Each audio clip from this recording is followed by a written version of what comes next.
Good evening. My name is Isabel Tobin, and I am the Student Activities Board President at the University of Findlay. I am very excited to welcome you all to the 20th Annual Comedy Jam. This year has been very challenging. However, we're very excited that we were able to hold this event in a virtual setting. Student Activities Board is very excited about the lineup of comedians we have for you tonight.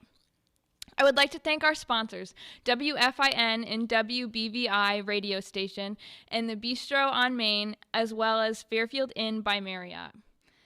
Normally during this time in the show, the host would take a moment to point out the emergency exits and the nearest bathrooms. However, since most of you are watching from your home, I really hope most of you know where those are.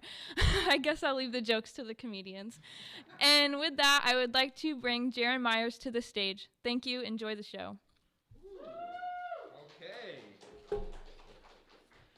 All right. For the record, they did not tell us where the emergency exits are. So we're definitely stuck down here. Thank you so much for tuning in.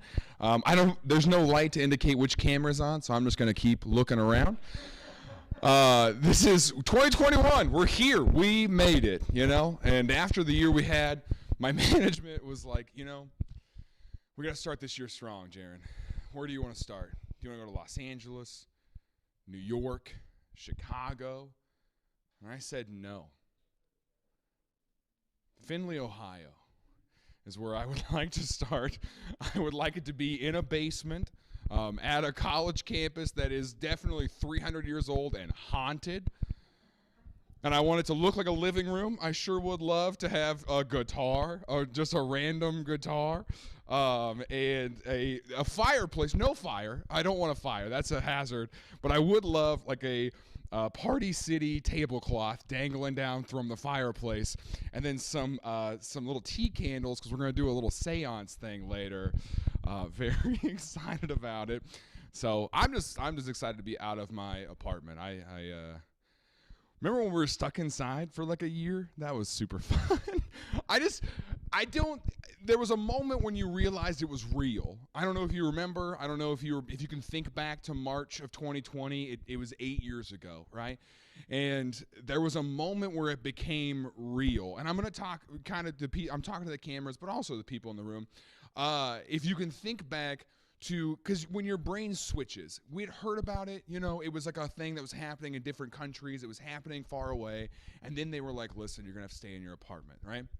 And so we started to bunker down. But then there was a switch for me when I realized one day I saw something and I went, oh, this is a life-changing event. And I don't know if you remember that moment happening. For me, the moment was I was at the store.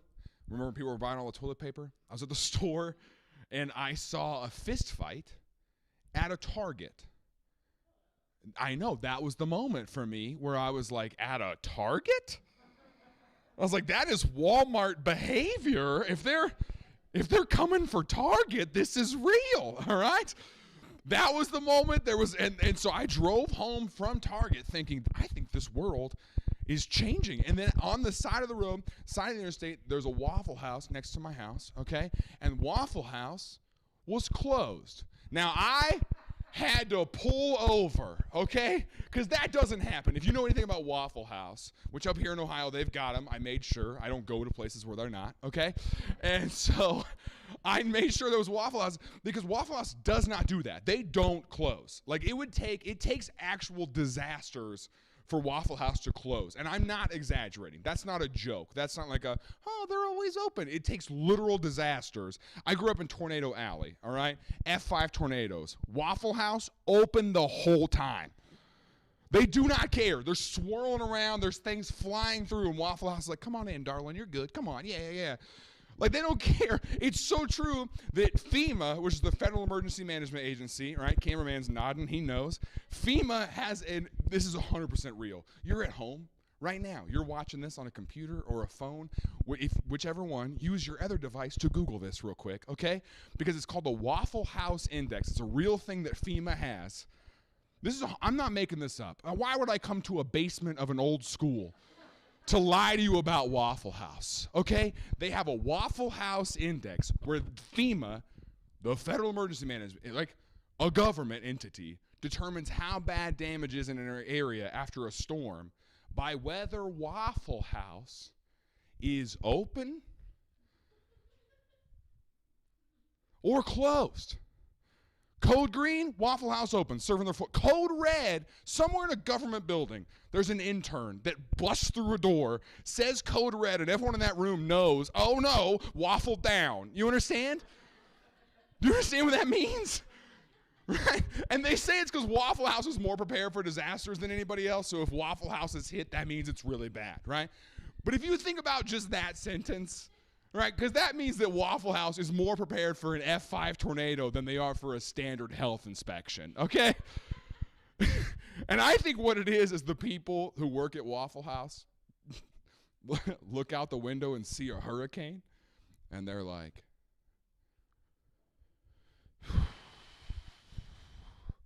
well, my life can't get worse. Let's. You very timidly laughed at that.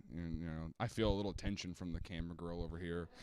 She's like, I don't want to make fun of Waffle House employees. It's fine, all right? That joke got me booked at their national conference, okay? They are aware, all right? I told that joke to a room full of Waffle House employees, and they laughed at it, all right? And then they slashed my tires in the parking lot. But anyway, but that was like when I realized it was real. There was so much stuff that happened this year that, like, since that moment, that really does feel like 10 years ago, right? I mean, like, and that was like, I remember going home from seeing the thing at Target, which honestly, when I say fist fight, what I mean is it was two middle-aged white women fighting over the last bottle of rosé, okay?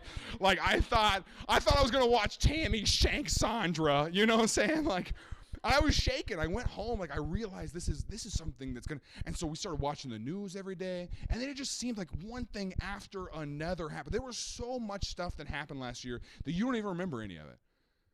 All you remember is like, oh yeah, COVID. But you don't, like, you can barely remember, there was a Tiger King documentary that I wrote jokes about. And I was like, this is crazy. And now we're out here like, that's the most normal part of last year. Where it's like, yeah, that all makes sense now. I remember the part where there's one of the ladies in the documentary. If you haven't seen it, you have, all right? So one of the ladies fed her husband to tigers. And we were like, whoa, that's crazy. Right? And then we all got locked in our apartments together, and we're like, we kind of get it now. I understand. That happened. Like, I had to spend a month with my family, and I was like, oh, I understand the urge now. But, like, I wrote jokes about that. But then you don't even remember any of it, right? The toilet paper thing. We were all buying up all the toilet paper, right? So in Springfield, Missouri, where I'm from, this is a true story. There was a lady who was in line at Walmart to get toilet paper, pregnant, didn't want to get out of line. She was afraid she wasn't going to get toilet paper, so she just sat down, gave birth in Walmart.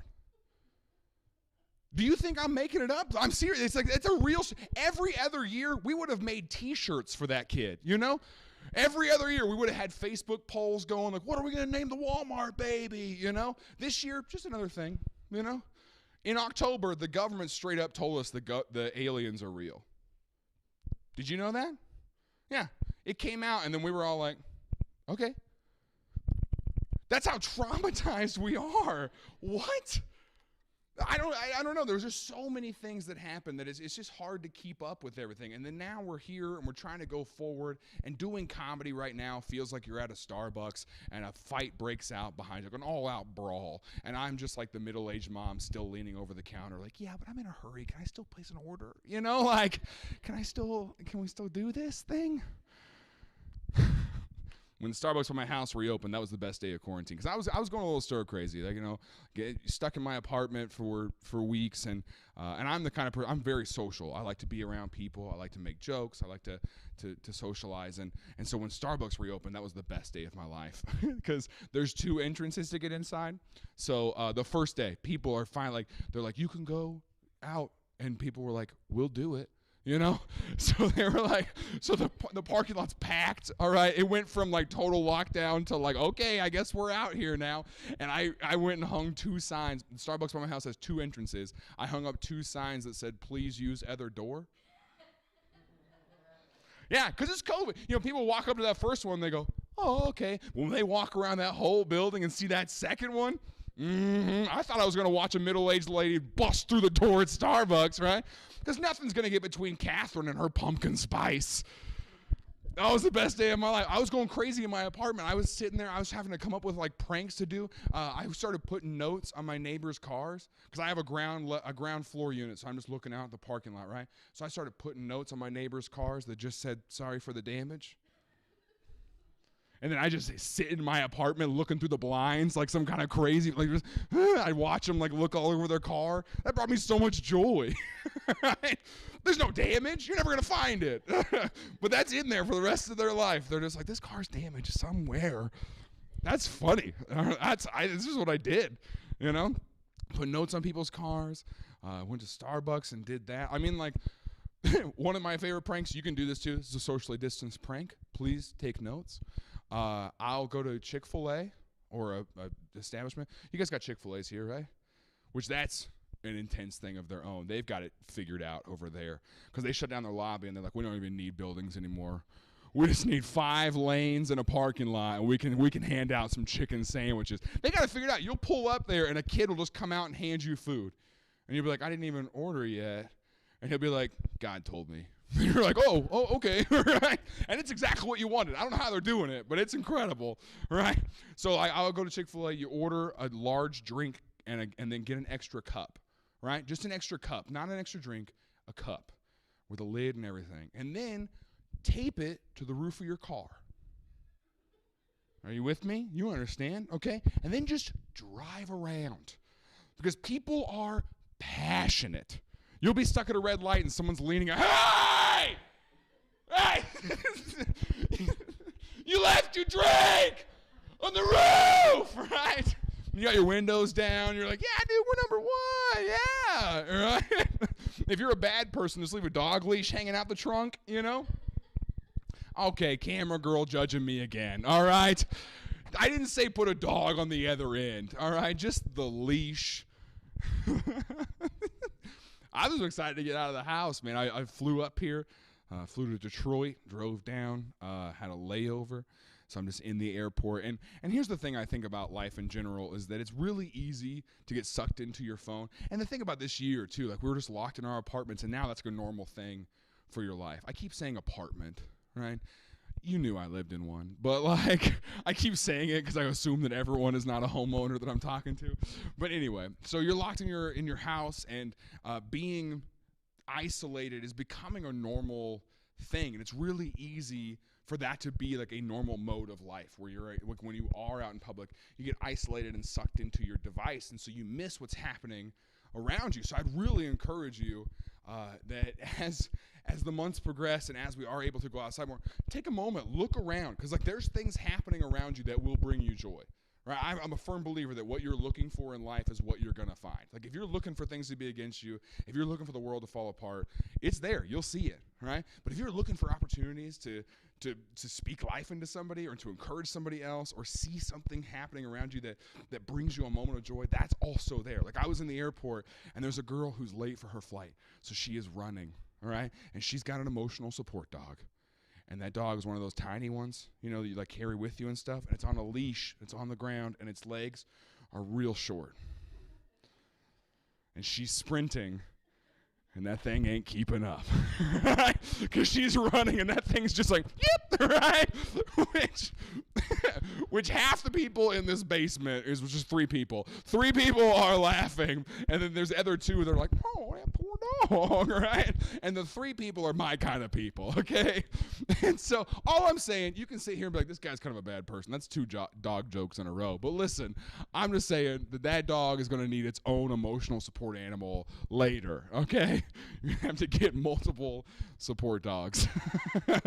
No, this is our support dog, and that's the support dog for the support dog. Yeah, that's pretty good.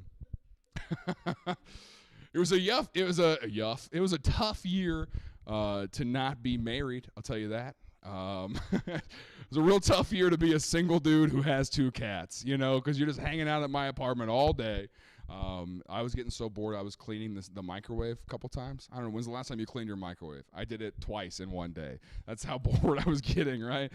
I'm not married. I'm 26. I turn 27 next month. And I'm a Christian. I'm a Jesus follower. So, as a Christian, that's pretty old. So, to not be married. It is. 20. I'm gonna be 27. People are like, "What's wrong with you? Get married, all right?" Because they do. They got all my friends got married almost 10 years ago. You know. You doing the math? You get it? Yeah, they get married at 18. All right, for one reason, the tax benefits, and so, you know, so. But they did. They all got married right out of, like, they got married while we were in college, you know, and that was the dream. You figure out when you get married by 21, you have kids by 25. That's like the Christian trajectory. So now I'm like old, and so all my friends have kids, and that's really fun because they're not my responsibility, but I get to hang out with them and have fun. And then when they're the devil, then I can be like, "This is your child," and so, which is awesome. But my friends are all like the hipster Christians, where they're like, "I want my child to have a name that's as unique as their spirit." So my friends are naming their kids dumb things. I hate it, right? I can't tell if my friends are talking about their kids or their pets anymore, all right? Like my friend, we were on the phone a few weeks ago, and he was like, I'm just running out of things to do during quarantine. I went to the park the other day with Spartacus and Apollo. And I was like, are those your dogs? He's like, no, dude, those are my kids. Yeah, our dog's name is Brandon. I was like, just switch them, dude. They do. They're having kids. It's good. Anyway. I don't know. There's no audience to react on. I guess we're doing okay. We're doing all right. It's pretty fun. Again, in a basement. If I don't come out of this basement, the address is, I think it's like something Main Street in Findlay. You'll find it. It's not a big city. If you come here, there's a restaurant called Frickers. Is that a real thing? Frickers? That's a cuss word where I came from. Frickers. That's a Christian cuss word. We weren't allowed to say real cuss words, but we could say, like, well, frick was like that was cutting it close. All right, if you said heck, that was like, oh, he's an edgy one, I grew up super Christian. I grew up like the homeschooled kind of thing where we weren't allowed to watch Harry Potter. Did you guys, you know what I'm talking about? Ethan knows exactly what I'm talking about. Yeah, Ethan's a camera guy. Anyway. Yeah, we weren't allowed to watch Harry Potter. My mom was like, Jaron, that is potions. Jaron, they do potions in that movie. That is witchcraft and potions. I will not have that in my house. Right? But now I get a headache and she comes running in the room like, okay, just put 2 drops of peppermint and 1 drop of thieves. And I'm like, that's potions, Mom. We're not putting She got me one of those essential oils diffusers for Christmas. She was like, you just use this. It'll clear up all your stuff, I'm not going to use it. I did diffuse a Red Bull the other day, though. I'll tell you, talk about young living. I'll tell you what, that is. That's fine. I grew up in a real small town, a lot smaller. Like Findlay's a small city. I grew up in a small town. Where you get like we didn't have a Walmart. We just had a Dollar General. That was where we went. And so nothing really exciting ever happened. We did have one time where we made the local news, and for small town people, that's like the achievement. When you've made it onto KY3. That is like my dad DVR'd it. He showed everybody. He's like, we're on the news, right? And the reason we made the news was, those lost puppy posters that pop up everywhere, right? So these posters started popping up around my town that just said Lost Python. Right. And I felt like they could have left it at that. They could have been like, Lost Python, just so you know. They honestly didn't even have to put it. Our town's small enough. They could have leaned out the front door. My python's out, They probably shouldn't say that. But anyway, so they put signs up everywhere, and it had more information. They should have just put Lost Python, call 911, right? That would have been enough. But they put a picture of the snake on it, just in case you got confused. Just in case you're walking out of the store and you see a 6-foot snake, and you got to be like,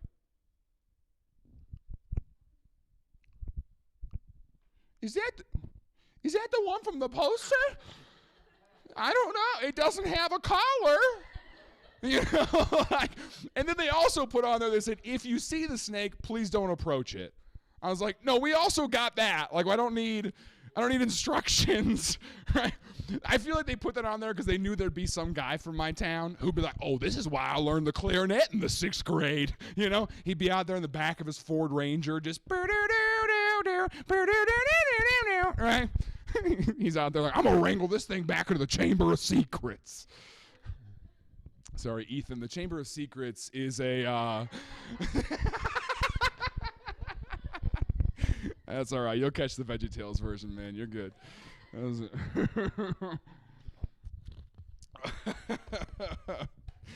That's funny. All right. How much time we got? A lot more. Okay, here we go. More time. That's good. What else about me? I have a girlfriend. Thank you. That's like, I feel like I get some stares from the 6 people in the room, like people are like waiting for the punchline on it. They're like, "Is that real?" Yeah. No, I do have a girlfriend. She's prettier than me, which is obvious, right? Like I look like this. I live in the Midwest, right? So I'm pretty comfortable with the way I look. I used to be a lot bigger. I used to be 400 pounds. So in the last few years, I've lost 130, and so. Thank you, Jose. That's very nice. But I used to be a lot bigger. So now I live in the Midwest. I look like this. I look like I should be on Old Navy's front page. You know, like I look like that's, you know, they're like, oh, they're trying to use plus size models. That's great for them. So look, they're trying to use real people to sell their products. So I'm a Midwest 7. All right. Pretty good. Yeah, my girlfriend lives in Los Angeles. Because that's where she belongs. You understand? Like, she's a model. So, like, when we go out there, we get to L.A., all right? And to her, they're like, welcome to your new home, all right? And to me, they're like, how long are you visiting? You know, like you should go back to where, you know, you belong. Because everyone's pretty out there. So, like, in L.A., I'm like a 2, right? Los Angeles, 2. Kansas City, 7. Los Angeles, 2. Kansas City, 7. Did a show last year in Kentucky. I'm Harry Styles to those people. Like I'm walking around fighting the ladies off with a stick, you know? Not even watching out for their teeth. They're already gone. So that's dumb.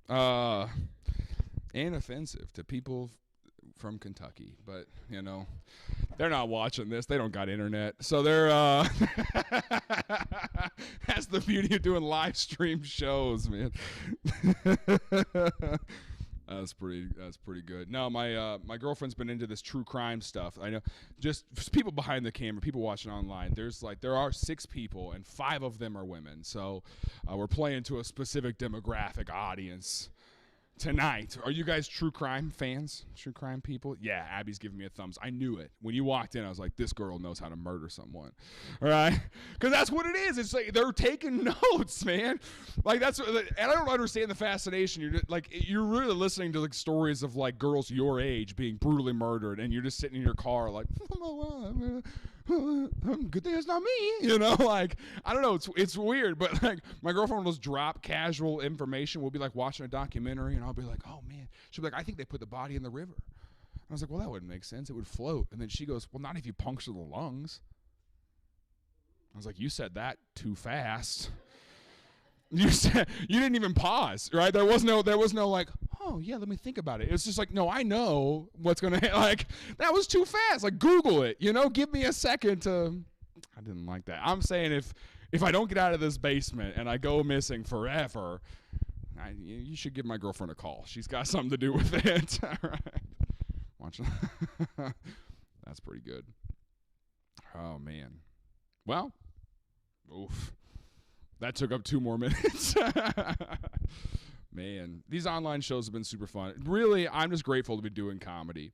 I'm really grateful to be able to laugh and have fun. Like this is like the best thing in my life. I love making people laugh. I love laughing with people. That's why I'm really into Pranks. I'm really into just doing fun things. One of my favorite things. You can also do this because y'all do have Walmarts here.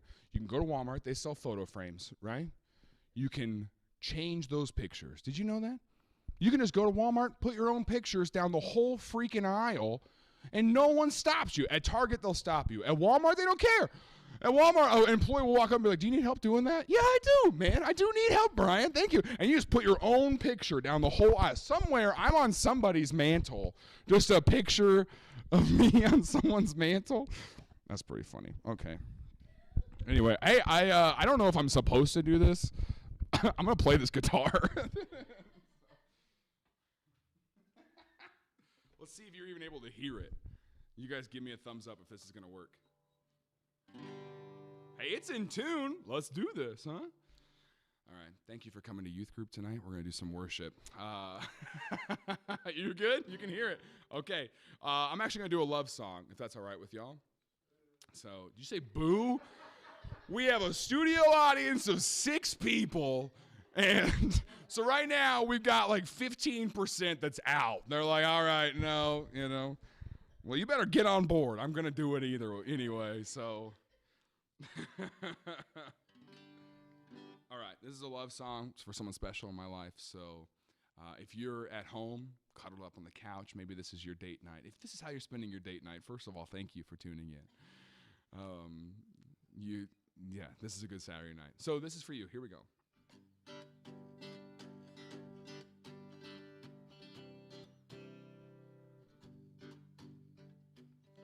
I love you, babe.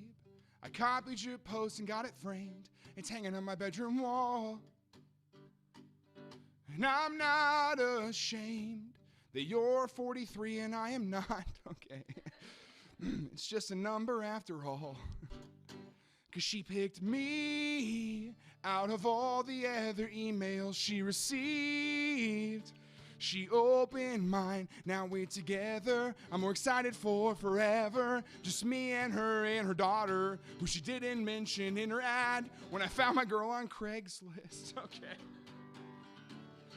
I know she's the one, 'cause she loves the outdoors. She loves to travel to see her family in Singapore. She's fun and outgoing, easy on the eyes. I know she's attractive, 'cause Craigslist never lies.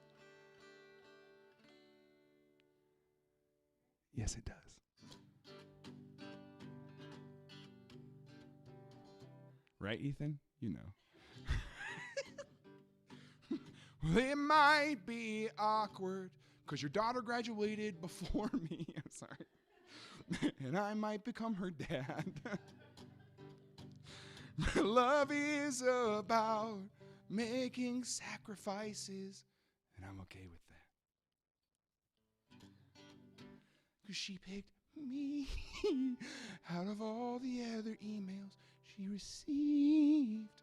She opened mine, now we're together. I'm more excited for forever. Just me and her daughter, who she didn't mention in her ad when I found my girl on Craigslist. Hey, that worked. That worked out. Yeah, that was the most Christian thing I've done tonight, where I just go, I'm going to play that acoustic guitar. There's always the kid. Anyway, all right. Well, hey, listen, I'm Jaron Myers, honored to be a part of this. The 20th annual, first time virtual. We're doing our thing down here in Findlay. So thank you for tuning in. And we've got a phenomenal show. There's more to come. There's more happening. So would you stay logged in and from your house, just start clapping in your living room. Maybe we'll hear you. Thank you. And give it up for Jose Sardui.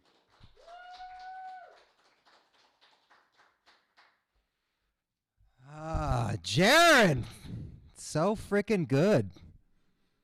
I used your curse word. If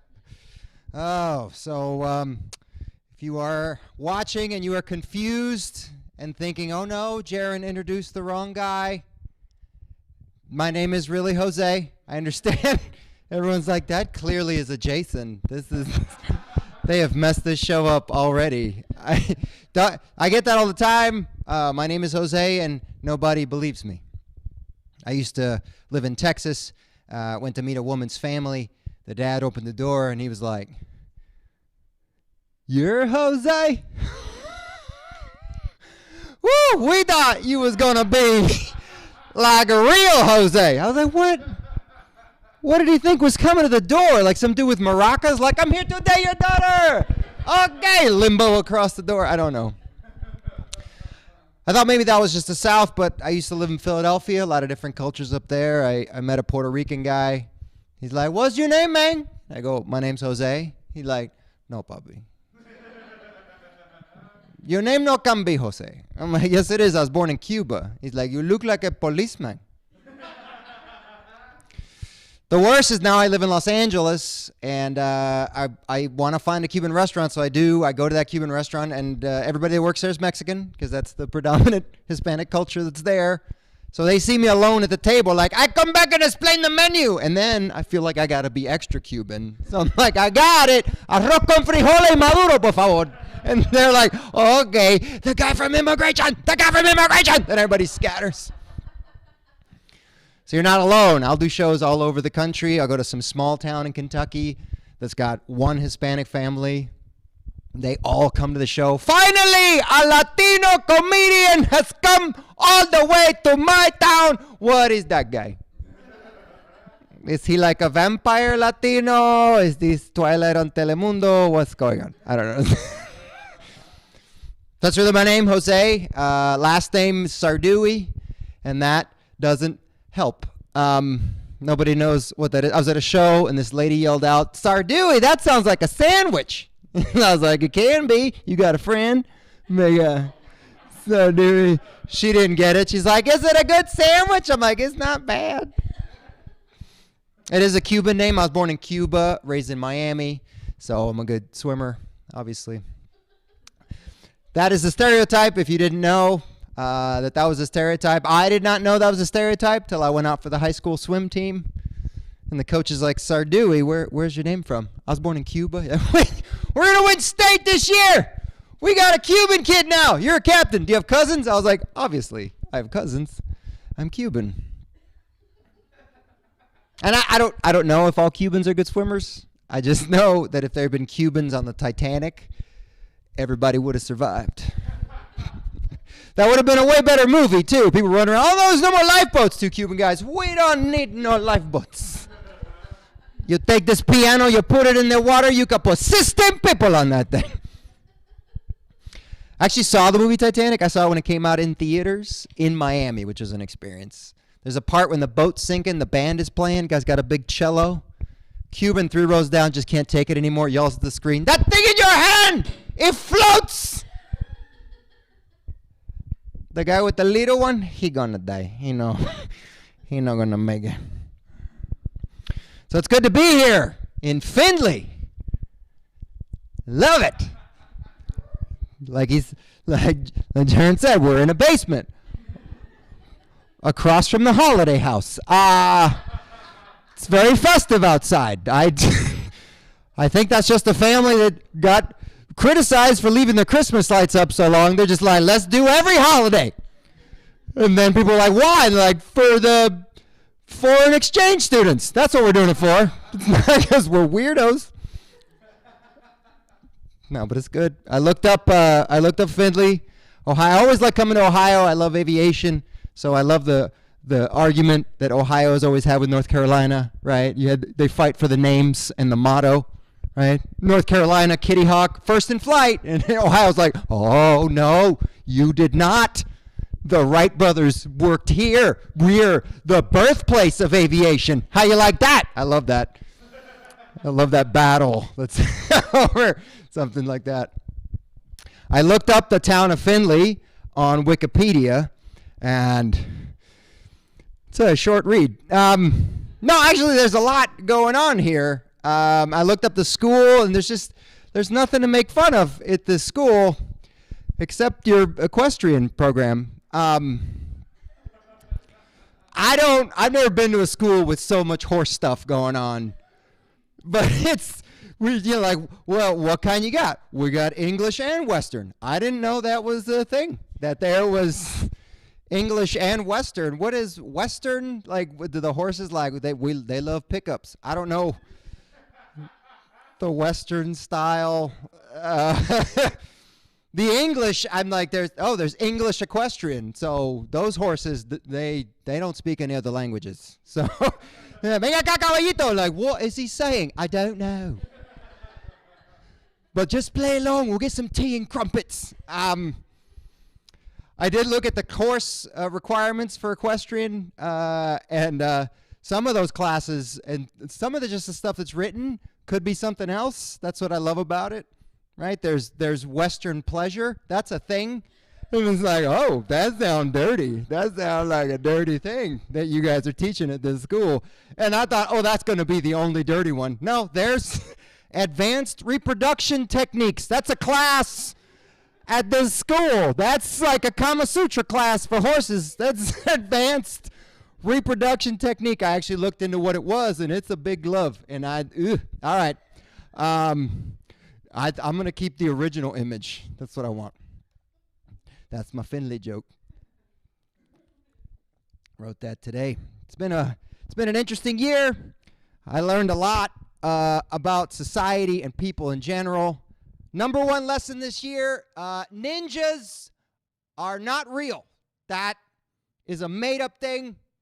I wore a mask all year long. I know you cannot be sneaky when you have no lower peripheral vision. I kept hitting my feet and tripping. Ninjas are crap. That's not real. It's not real. Plus, you can learn a lot about a person by how they wear their mask, right? This person has bad breath and is aware, right? But you got to take the mask down to eat and drink, right? So how you take your mask down says a lot about you. This person always wanted a beard, but can't grow one. This person always wanted to be a fighter pilot. He's on my 6, right? You just hang the mask down. And then this person is drunk. So, but I'm glad to be here. I got to travel here, and even with, the COVID restrictions and everything like that, it's still safer to travel than the way I used to travel when I went on the road, which is driving. Because I drove a car that made people angry. Y'all guess what I drive? Yeah, it's a Prius. I drive a Toyota Prius, which is a car that makes people angry. I don't know why. I just know that if I pass people on the highway, they will race me.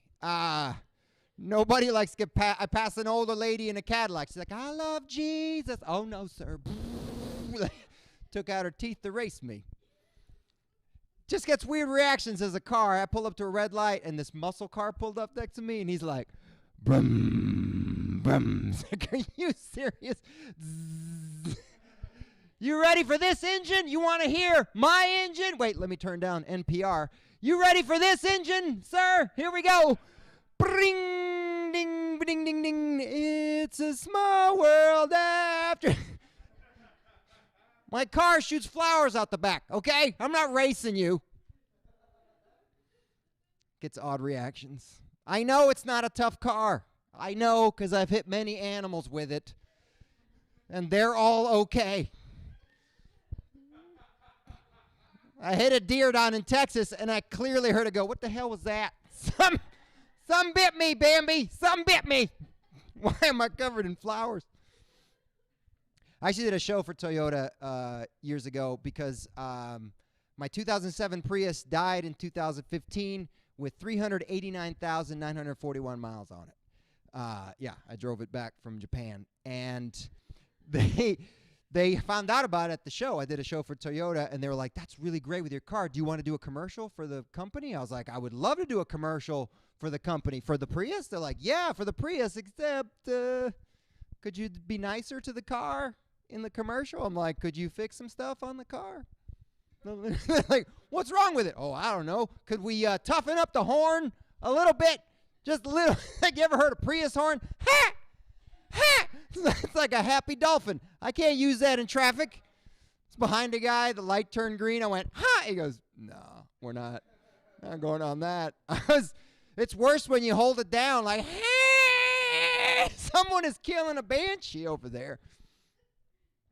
I had a thought to like replace the horn, like put a train horn on top of my car and then put floodlights so at least at night I'm behind you. I'm like, then you get out of the way and then I drive by. I love science. Right? So it'd be great. But I became a comedian because I have a crazy family. And if you have a crazy family, be proud of your crazy family. You will always have a reason to drink. That is socially acceptable. Why are you drinking? My mom. Yeah, that guy's good. That's good. Right? Thing is, when you're a little kid, you don't know. Like, my mom's crazy. She's my hero, but she's crazy. And when you're little, you don't know that your mom's crazy. Until right when you're little, you're like, this must be normal. This must be what all the other moms are doing. And then you get old enough to compare, like, notes with other adults, and you're like, oh, none of that was normal. That's pretty cool. That's how therapy started. That's what therapy's born on right there. Because I was 19. I was at a house party sitting around talking about home remedies with like 20 people. People coming up, one time I had 104 fever. My mom dropped me in a bathtub full of ice. I was like, ooh. And everybody's trying to top each other. And I was like, yeah, that's pretty bad. But you guys remember you get the stomach flu and your moms would put in the suppositories? Right? Remember how crappy that was? They all looked at me like most of you are probably like, no. My mom gave me soup, and I was like, how did she get soup in there? That seems worse. Like, you got to use a funnel and stuff. That's bad. Tell you what, though, I never went home sick from school. I could be at school puking blood. Jose, you want to go home? No! Please don't send me home. She's going to put a cough drop in my butt. Please. Just let me stay here. But you're puking blood. That's what I do when I'm happy, because I love fractions. That's exactly, like I became a comedian because of my mom. Like, other kids would get bedtime stories. Right? You went into your mom's room and like, Mom, I'm scared. And she would hold you and say, it's going to be okay, and read you a story. No, my mom would tell me dirty jokes in Spanish. That's why I became a comedian. And I don't know what you were scared of as a kid, but I was scared of alien invasion because I heard they go in your butt, and I'd already had enough of that. I didn't cry when they sent E.T. home. I'm like, send him home. Send that creepy little thing home. I know why Elliot's crying, right? So I may have to get rid of that since some people may not have seen E.T. That is an old-ass reference. My mom does have an accent, which I love, because I don't even know if she messes it up on purpose or not to like entertain me, but either way, it's really great. She called me up the other day like, when you come visit next time, you can use your computer all over the house. We have high five all over the house. And I was like, I actually want high five all over the house. That sounds awesome. You just walk around. I remember when I was a kid, we had some construction on the house, and my mom walked in the bedroom. The guy was building this thing she didn't pay for. Like, hey, what is that? I didn't pay for that. What is that? And the guy was like, oh, I'm sorry, ma'am. I got a wild hair up my ass on this one. My mom was like, I did not need to know that. But now that I do, I have questions. Why don't you shave it?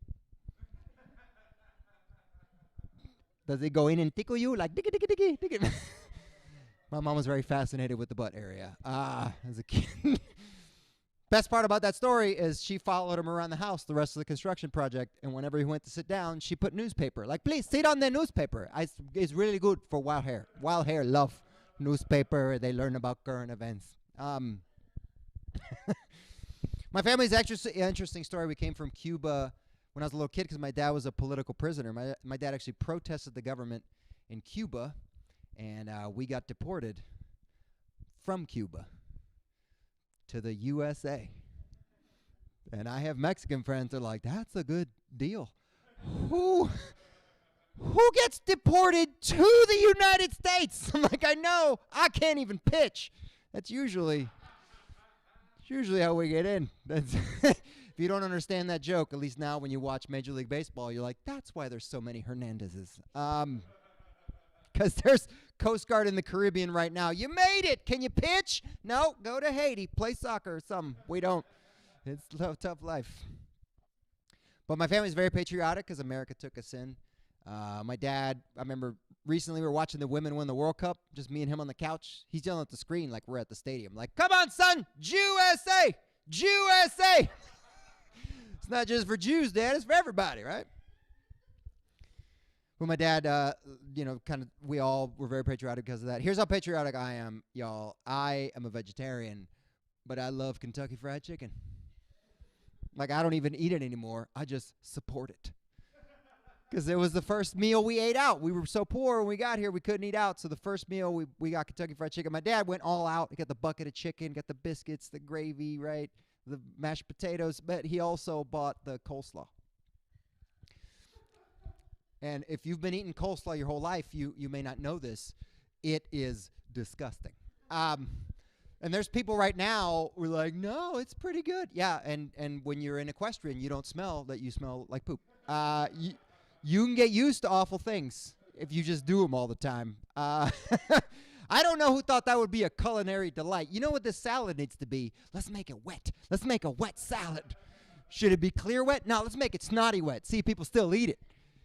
So my dad noticed we weren't eating the coleslaw. He's like, hey, why is nobody eating the coleslaw? And we're like, it doesn't taste good. He's like, I don't care. You have to eat it because the white people eat it. And they cannot find out we are not white people. Like, they're going to know when you talk. My dad's not going to sneak past any of you. Where are you from, sir? Boston, Massachusetts. That's how he says Massachusetts. And I don't have an accent because I came when I was 3. And when I was a kid, I mean, you're a sponge, but I also had some great TV. Like, I watched American television for 5 straight days because I wanted to play with the neighbor kids. 5 straight days of watching TV, and I learned enough English to translate for my family at restaurants. That's how good American TV was when I was growing up. Because I watched classic shows like Mr. Rogers' Neighborhood, Sesame Street, The Muppet Show, Days of Our Lives. You know, the classics that you want a child. That's why I'm so melodramatic in relationships. No, don't leave me, right? So I learned a lot of TV and translate for my family at restaurants. The problem was I learned it mostly from Muppets, which... We'd be at a restaurant. My mom would want steak and potatoes. Dile a la señora que quiero bistec con papa. Bistec con papa. I'm like, hi-ho, my mom wants a steak and potatoes, please. And the waitress is like, that's adorable. Does your mommy want bacon? No, not bacon. That's Miss Piggy. I'm just glad I outgrew Muppet voices because you don't need Muppet voices in adult scenarios.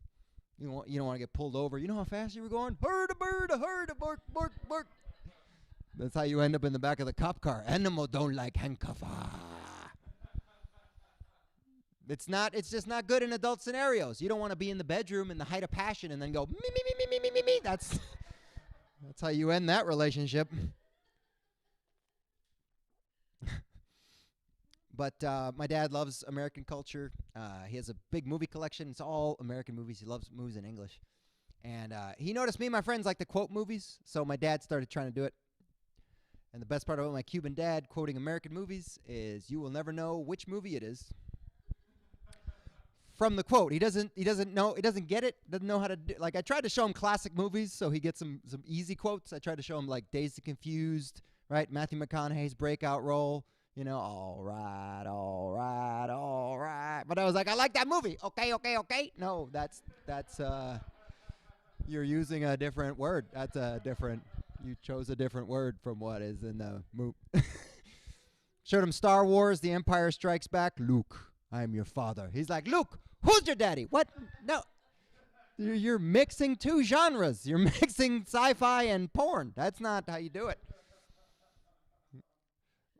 I tried, there's movies with so many great lines like The Godfather. I showed him The Godfather. I'm going to make him an offer he can't refuse. Great lines like that. And my friend was like, Mr. Zardu, you saw The Godfather? He goes, yes. Remember when he goes, that's what I'm talking about? No. What?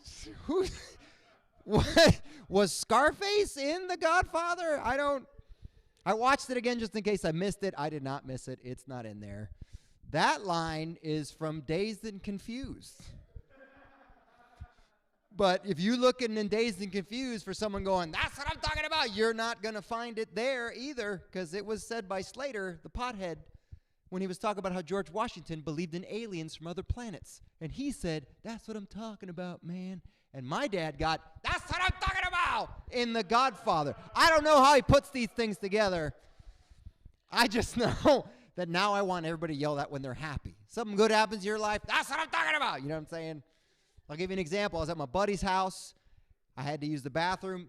I had to go right after him. He'd gone number 2. It smelled awful. I went number 2, and the smell was gone. I pulled him in there. He's like, what did you do? I'm like, I think we cancel each other out, dude. And I have been looking for a woman like that ever since, because that's what I'm talking about. That's my soulmate right there. That's also useful for embarrassing situations. You're trapped in a crowded elevator like, oh no, baby, I got you. That's what I'm talking about. That's my soulmate. We are butt compatible. That's that's the final check. That was a fart joke. If you didn't enjoy that, then you're not going to enjoy the rest of the show. No, I'm just kidding. I do this job full time. I love it. I did go to college. I do have a college degree. I got a degree in aeronautical engineering from the United States Air Force Academy. And I am currently 25-year veteran of the United States Air Force, still in the reserves. I do that part-time. And people are confused by that. Like, you look too young to be a lieutenant colonel in the United States Air Force. I'm like, you should have seen when I was a 23-year-old lieutenant flying cargo planes. I looked 14, which sucked for passengers. I had a World War II veteran get him a plane. What do you do on the plane, little boy? I say, I'm your pilot, sir. He's like, we're taking a train then. They got babies flying airplanes.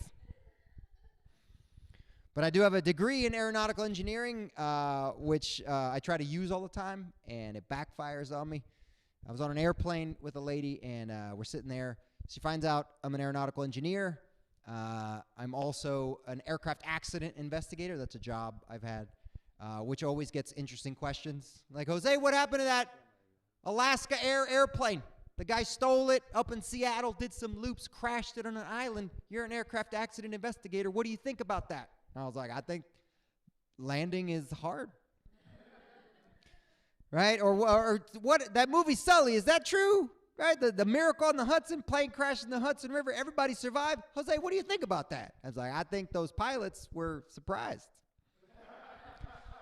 You're not supposed to make it through those. I imagine their final moments were, here we go, you guys. Here we go. Did we make it, dude? Oh, my goodness. I don't actually know what to do now. The other pilot's like, I don't know where the exits are on this thing. Are you serious? We're going to Vegas tonight. And we are driving because I don't want to fly anywhere for a while. So she finds out I'm an aeronautical engineer. I'm a aircraft accident investigator. I'm also a pilot in the Air Force, which audiences are confused with. They want to clap because you're a veteran, but they're like, they let the Cubans fly the planes? Shouldn't he be in the Coast Guard? No, you don't want Cubans in the Coast Guard. That's like Mexicans in the Border Patrol. That's probably a bad idea. Hey, stop right there. Oh, that's my cousin. Okay, welcome to America. That's not good. People find I'm a pilot. They're like, oh, like Tom Cruise in Top Gun? No. I'm a cargo pilot, and I'm not this tall. I can't do that joke in L.A. because lawyers. But there is a part in Top Gun where the boss is yelling at him. He goes, if you screw up just this much, I'll have you flying cargo planes full of rubber dog crap out of Hong Kong. That's what I'm like. That's me. That's me, guys. That's what I'm talking about. I'm in Top Gun. That's right. I just wish I had good stories from that pilot time, you know. But she finds out all this stuff about me. She finds out I'm an aeronautical engineer, aircraft accident investigator, pilot. So she's asking me airplane questions, which people don't do on airplanes generally. And then we hit some turbulence, and I found out why. Because she was scared to fly. She was trying to get over her fear. But when the turbulence hit, she just couldn't do it. And just white knuckling it and just, ooh. And then she looked out the window. And let me tell you something. If you're scared to fly and you hit turbulence, don't look out the window. There's nothing for you out there. Okay, close the blind. Pretend you're in the dryer. Ooh, it's tumble. Pretend time. That's because she looked out the window and then in way too loud a voice goes, Jose, the wing, it's flapping. And people woke up from dead sleep. What's the wing? What is it doing? She looked at me and said, does that mean the wing is going to come off? And I am a pilot, an aeronautical engineer, and an aircraft accident investigator. So I said, well, that's unlikely, but it could happen. And I heard buttholes closing 3 rows away, just boom, boom, boom, boom, boom. So she obviously looked at me with this face, which means, what is wrong with you? But I took that face to mean, please, Jose, explain further. So I said, well, there's a chance that wing will hit resonance frequency and then it'll break off. But don't worry, if that happens, we will start spinning so fast that just about everybody will pass out before we die 4 minutes later. And some people are like, you didn't help that lady, Jose, in her time of need. And I disagree. I think I did help her because she wasn't scared anymore. She was angry. More useful. But I've been in the military a long time, and people are like, oh, do you have really cool stories? And nope. No, my career has been a series of embarrassing stories. And I should have known early on. I was very proud of being a pilot. And so I've been to Iraq, and I remember I was there, and I was talking to an Army guy. I was all proud to be Air Force. And I was like, hey, man, is it rough over here? Army guy was like, oh, my goodness, man. Other day, we're in a firefight. We're outnumbered 10-1. They're too close to call in air support. Bullets flying all over the place. Jimmy got hit in the leg, but we fought our way out of there. Then I was like, I got to represent for the Air Force. I got to bring an Air Force story to this. Oh, yeah. One time, we were taking off out of Bangkok, Thailand. The whole crew was hung over. 2 guys had the dry heaves, and the coffee pot totally broken. Oh, and none of the box lunches had utensils. It was pandemonium. But that story doesn't compare. Because I do have some stories that, the camera people are whispering. I was wondering what the hell that was. I was like, what is there like something else going on? Another performance above that people can switch to? The comedy show. And there's a spoken voice thing up the top. Now I know it's the camera people whispering. Oh man, I feel so much better. I thought I was losing my mind. I thought I was going crazy. Because they got to work together. They got to work together as camera people. Obviously, I just thought maybe they had some kind of sign language. Nope, it's just like, this guy is really pale. We got to turn these damn lights down. He looks like he glows. So I there's the whisper. Oh, they could be talking so much smack about me, and I have no clue. Oh, this is getting funner by the second. I'm going to the holiday house. I don't give a shit. All right. That's my one curse word for the whole night. I just wish I had good stories to compare. Because I do have stories that, if you just hear like, oh, you flew into Baghdad at night? I'm like, yeah, let me tell you that story. I was flying into Baghdad at night, and we got shot at, which if you're in a cargo plane, you don't have a gun to shoot back. So you're not the toughest person when they shoot at you. If you got a gun on your plane, they shoot you like, oh, no, you didn't. I don't have that. Oh, no, you didn't. It's more like, they are shooting! Like, it's just not the same. But normally they're shooting. It's on the inside. You have all that anxiety you don't let it out. But one time, we're flying into Baghdad. We see some machine gun fire I tried to sound cool on the radio. So I came on the radio, and I said, Baghdad Tower, lifter 4702, we got ground fire north of the field.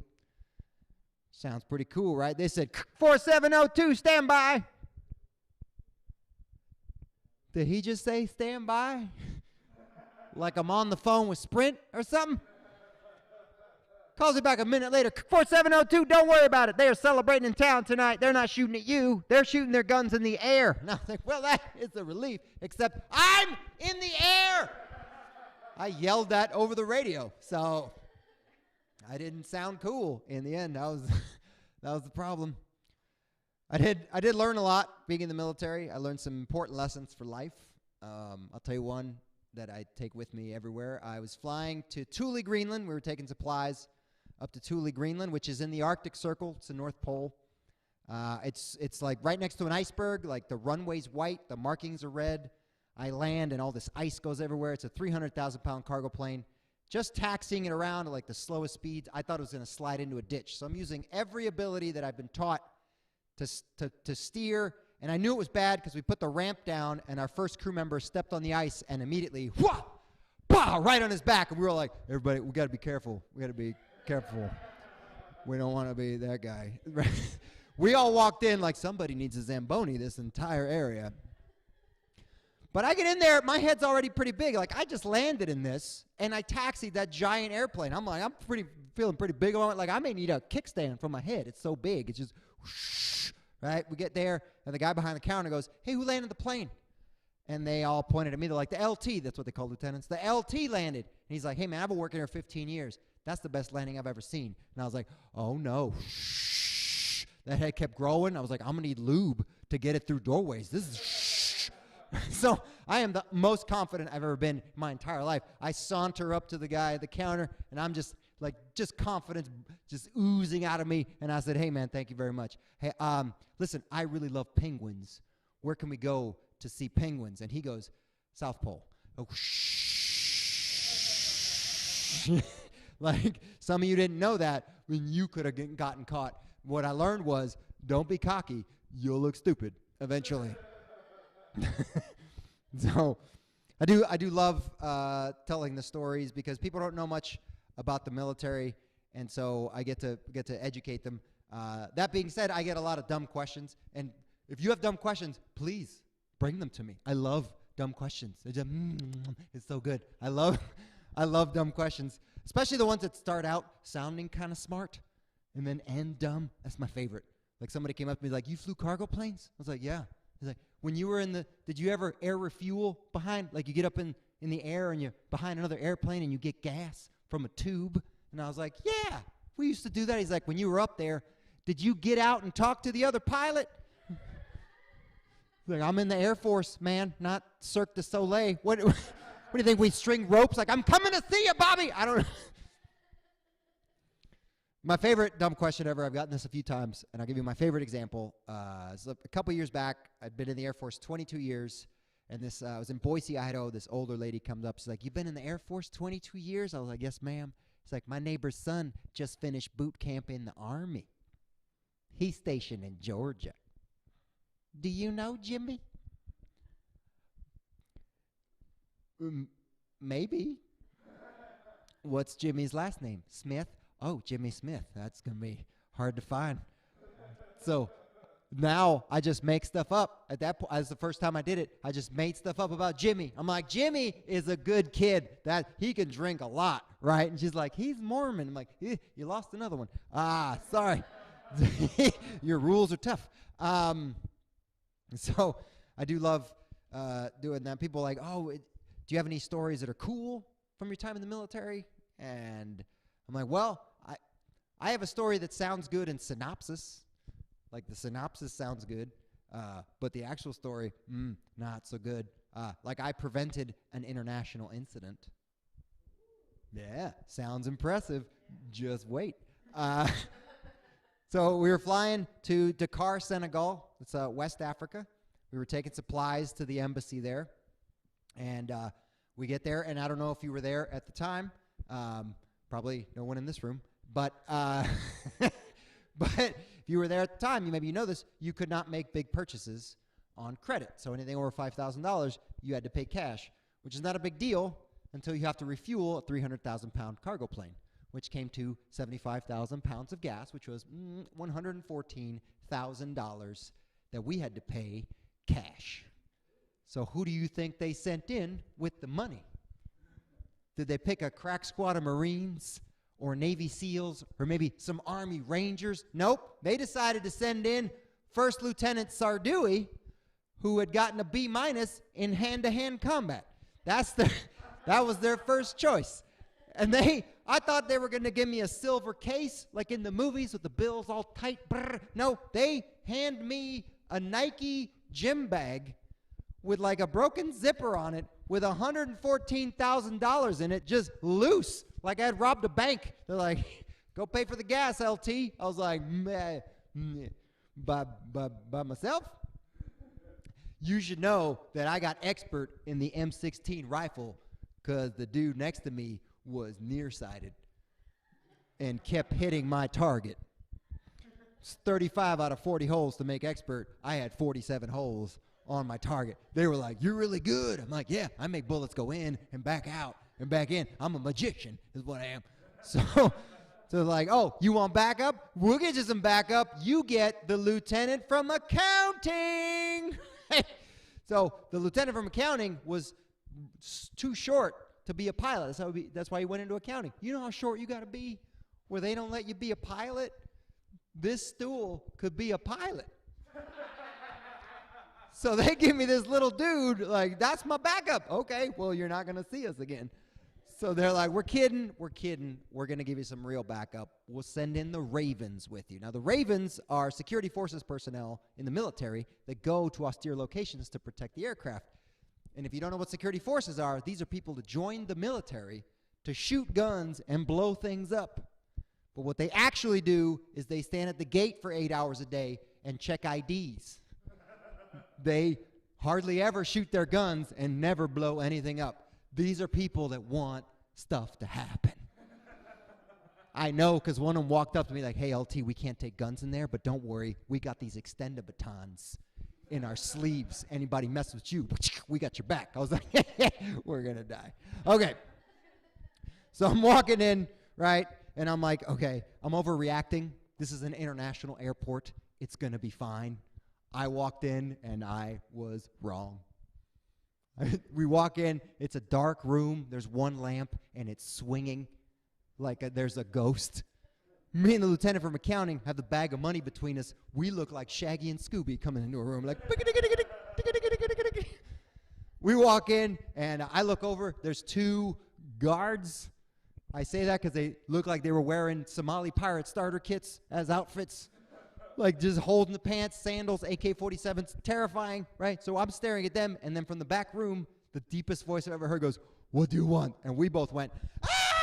We screamed like we were in a haunted house, and then I couldn't stop yelling. He's like, what do you want? Like, I want to pay for the gas! Why am I yelling? The whole thing! So I give the bag of money to the lieutenant, I send him in, and in come the security forces guys, and they're like that scene from Animal House, just like, so I'm like, I got to watch these guys. You go pay for the gas. So if you've never been to West Africa, everybody's really tall. So the counter reached the lieutenant at eye level. Like he had to heave the bag of money. Like he had to heave it up there. And then he had to stand on his toes. His bags, it looked like a child had stolen his dad's uniform and was trying to steal cookies from the counter. That's what it looked like. I like chocolate. So it looked like that, and the man was not used to that, so he just slid him the receipt. The lieutenant goes, oh, excuse me, sir, you have to sign the receipt. And the man was like, no sign. You take.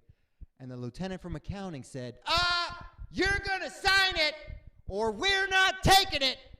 And I'm standing over here like, what are you doing, Oompa Loompa? And the guy behind the counter was not ready for that. He's like, no sign, you take it, Lieutenant. Well, if you don't sign it, then we're not leaving the money. Puts his hand on the bag of money. As soon as his hand touches, from over here, I hear this sound, click, which is the sound of a safety coming off an AK-47, which at first didn't scare me, because at first I was like, that gun has a safety on it? What? I didn't think the Russians cared about safety. I later found out that's the same switch that puts it to full auto.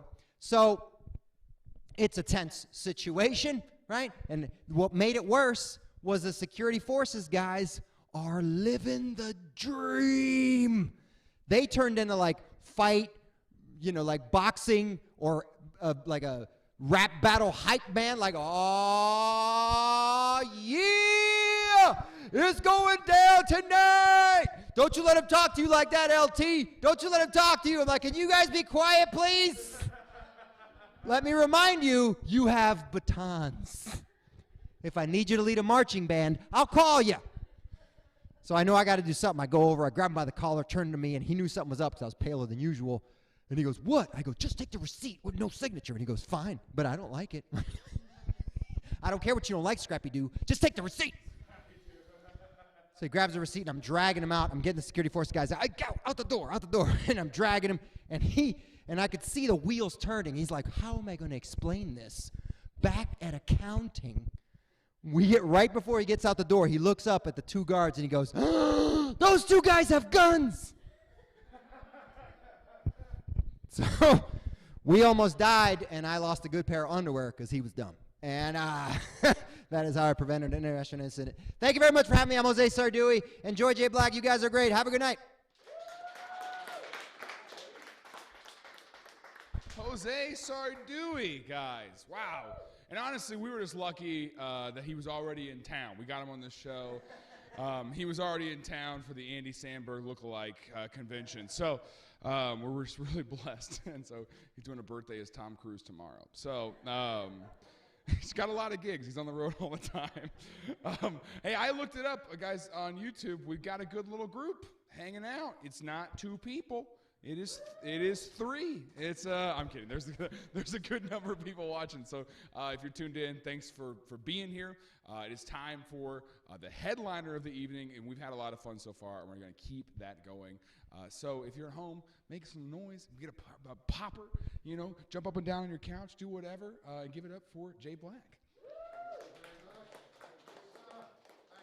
Round of applause for everybody that's been on the stage so far. It was very nice. You're lucky I'm going on. I wasn't going to perform because contractually I'm not allowed to go on after anybody who's skinnier than I am. And Jose is very skinny. I don't like it. Because I had lost a lot of weight up until COVID. And this is as best as I can look right now. Do you understand that this is me trying? I put on jeans. I comb my hair. I look like a monster. Like they were hosing me off in the parking lot prior to the show. And the problem is, honestly, I have stopped caring about anything because there's this existential thing where there's like death is around every corner and nothing you do matters. Anyway, welcome to the comedy show. So I'm excited to be here because I'm married, so I'm excited to be anywhere. My wife is a kindergarten teacher. Is anybody here planning to go on to be a teacher? Oh, one person. Oh, camera guy. What do you plan on being? Yeah, like what kind of teacher? Like an elementary school, high school? Was that? English language teacher. Oh, that's very nice. Like, are you not from here? Are you going to go somewhere else to teach English? What country? Japan. Oh, okay, that's cool. Listen, guys, there's 4 of us in here. I want to meet everybody. This is like an AA meeting. My wife, kindergarten teacher, which is a good job. You're going to love teaching. Teaching's a great job if you don't like money or respect. But my wife, kindergarten teacher, which is a great job. She makes the world a better place. Here's the problem. She spends all day long making children feel better about themselves, which is fine, except it crawls into her voice and it stays there. She gets kindergarten teacher voice and it doesn't go away. I hear it all the time after sex. Like, no, you did a very good job in there. You were trying very hard. I can tell. Don't cry. Here's a sticker. I get stickers, which I think is nice. I have a book, and there's a frog, and it says, "Hoppin' good job." By the way, this whole setup reminds me so much of high school in the sense that I'm alone, and I'm talking into the void and saying, well, maybe someday someone will enjoy this. Is anybody here dating? Has anybody here ever been on a date? Has anybody here ever eaten a date? Listen, I don't want to be here either. We're all here because we have to be. So here's the thing.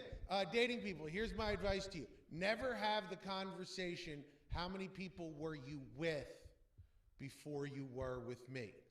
You don't want to know. I had this conversation with my wife accidentally. So I found out when she was in college, she spent a semester in Ireland. And this disturbed me. Because ladies, you like the Irish guys, I know you do. I've read your romance novels. So I said to my wife, when you were in Ireland, were you with a lot of guys? And her answer was, don't worry about it. And that is not a very good answer. That is not what you want to hear, because women have a particular kind of math when it comes to that, right? If she says 2, probably means 5. If she says 5, probably means 10. If she says don't worry about it, means they're singing folk songs about her in Ireland as we speak. There is a statue of her in Dublin that boys touch for good luck when they turn 13. Now, I like that laugh, Jose. Listen, Jose's doing me a favor by laughing, because comedians don't laugh at each other's jokes. The most you can hope for from a comedian is this, like, I like what he did there. That's pretty good. So I am not a super religious guy. I know Jaron was talking about being religious. I'm not. I was raised Catholic, which we have Catholics. Are Catholics in Ohio? Are they allowed to be? I don't know. Oh, Jose, you're Cuban, right? So were you Catholic? Retired Catholic, right?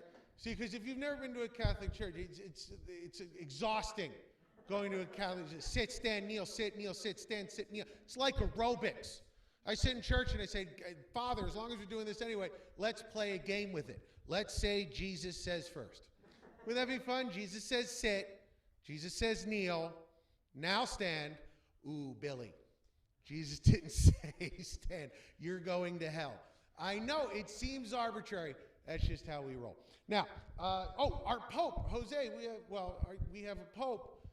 You said, I don't know if you saw this. This is very exciting for me. Said that if you're Catholic, it's okay to believe in evolution, and this was exciting for me. Okay, because growing up religious, I could never wrap my head around the idea that God designed me Himself. Okay, because I've seen myself naked. If this is the best God can do, He needs to try again.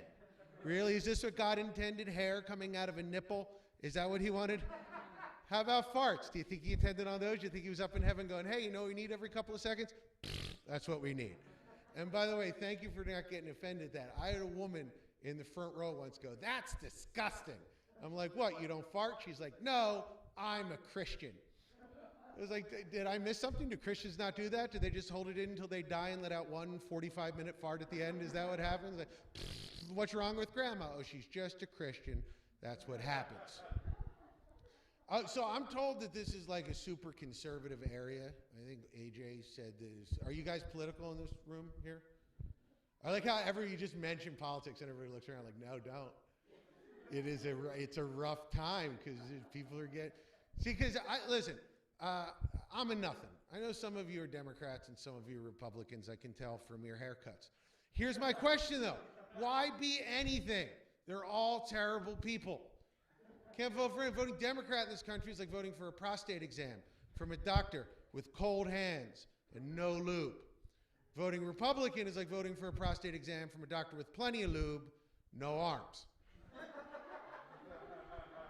It's my favorite joke. I love it.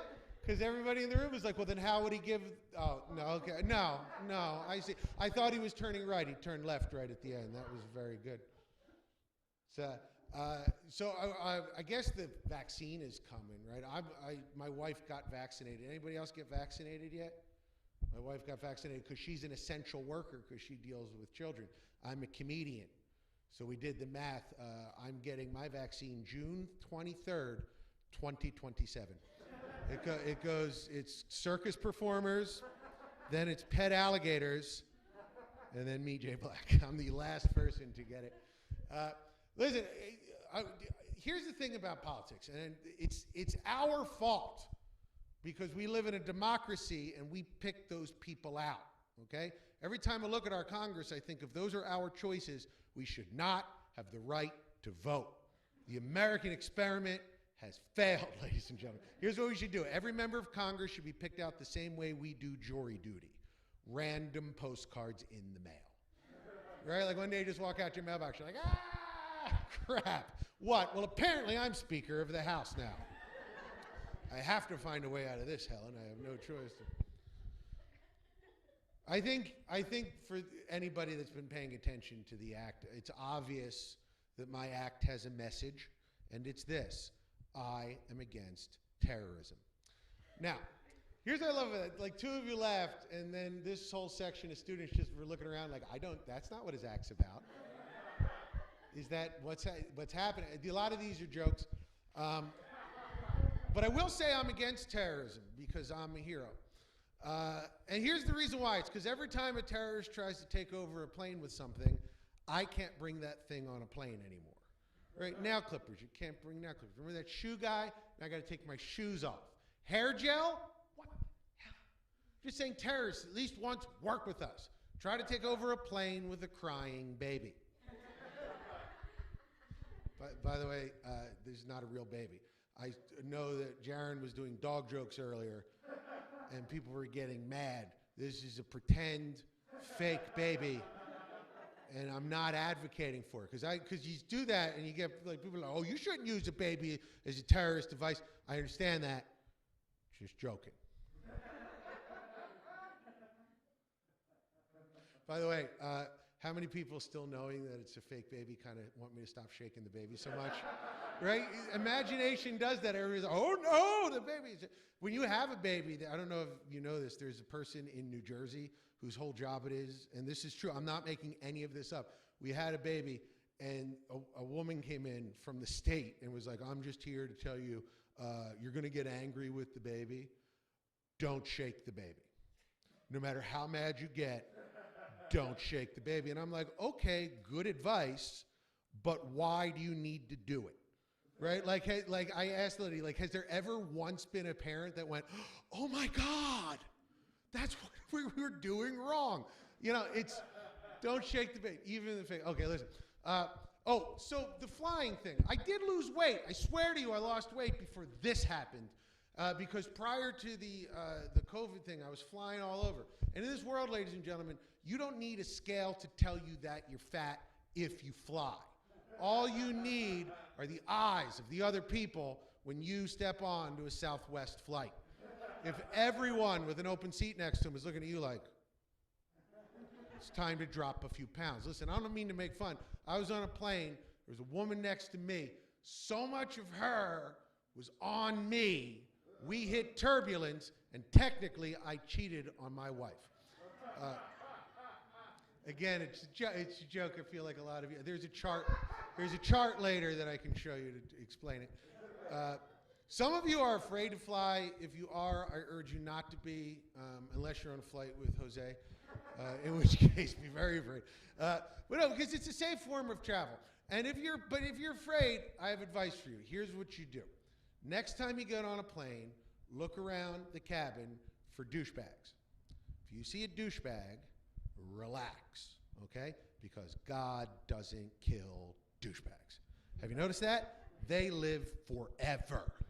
If I get on a plane and the person next to me is a volunteer nurse at a burn ward, I'm getting off that plane. It is going to crash. If the guy next to me is Ohio Congressman Jim Jordan, crack open the cocktails, boys. It's smooth flying ahead. That guy's going to live to be 1,000, in part because he's a lizard person from space. Do your own research is all I'm saying. So yeah, no, I will say I did have a baby. I have a baby at home. It came out of my wife, and. Well, no, that's how it works. It's so weird when you bring up stuff like that and you go like, oh, the baby came out of my wife's area. And people are just, oh, ew. Like, that's how it's been done so far as I know every time.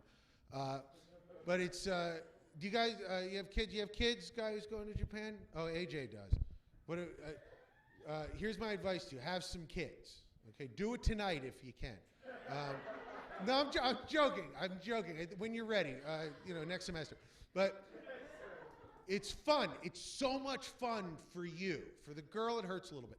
But for you, listen, I made a whole human being in under a minute. Okay? Took my wife 9 months, lazy. That's all I'm saying. Work smarter, not harder. That's my advice. That is my advice. And I got a sticker at the end. Call back. So, anyway. Here's what I would urge you to do, though, okay? Find out ahead of time if it's a boy or girl, because you have to, all right? because it answers questions that you want to know.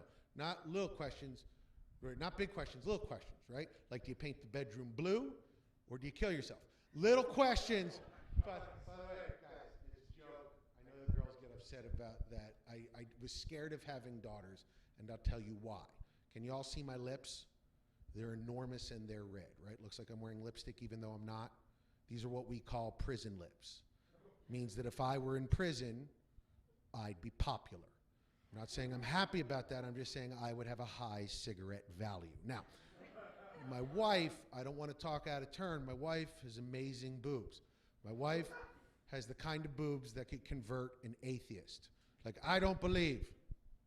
Praise Jesus. I mean, they're ridiculous. Now, here's what I worry about. What if I have a daughter that inherits my lips and her boobs? That's right, creepo. That's what I'm worried about right there. Did you see? Everybody else completely silent. One dude in the room puts the math together like, oh, yeah, that sounds really nice. Yeah, no, I'll see you in about 16 years. I'll be driving a van. But I do have two babies, or two daughters. I have my son, and I have my middle daughter, and I have my little, my youngest. And my youngest was, when she was a baby, was so fat. She was a fat baby. When she was 1 year old, she was 36 pounds. That's a fat baby. To give you an idea how fat that is, if a burglar broke into my home, the first thing I would grab to hit that burglar about the head would be my 1 year old daughter. She was dense like a 60s ashtray. You could fire that baby out of a cannon and knock down a castle wall. Again, I feel like I've lost this side of the room. The girl side of the room, again, they're just looking at me like, you shouldn't use a baby to bludgeon a burglar to death. That is the first thing we learn in mommy school.